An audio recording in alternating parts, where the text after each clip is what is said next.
ilaw doon. Nang pala ilagay. Sa labas. Sabi mo na lang. Ay, di pala naman Bintana siya. Pala tinanggal na gripo doon eh, hindi na ubra. Bakit? Ay, ano na, marupok pa. Ha? Nabasag? Saan galing yan? Yun yung tate? Ay, yung dating nakita ko doon. Yun. Nabasag yung isa? Nakakaya ni Kuya Edward kung lalagyan ng switch ng ilaw dito Yun ang para sa inaano labas. niya.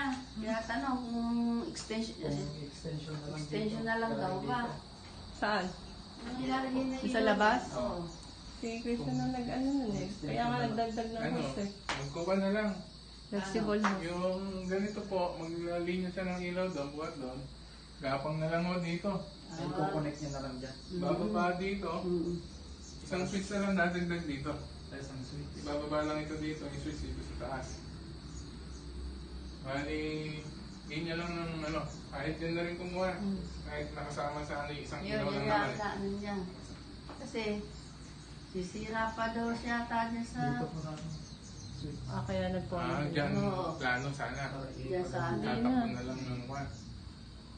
Ilaw, ng live. Pwede niya. Mahal na pala. Hindi na, butas ulit. Matatrabaho ko dito. Oo. Trabaho na naman yan. Doon na lang. Maliit pa yung one. Magbababa na lang ng kuryente pababa dito.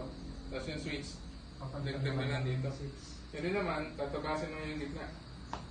Para kumasya. Yung tatlo. Para sa Maroyo kasi yan eh, Royo. Itatatlo. Ayun o. Ayun yung switch. Ayun. Bibili lang ng Binili ko kanina. Switch dyan. kasya ako.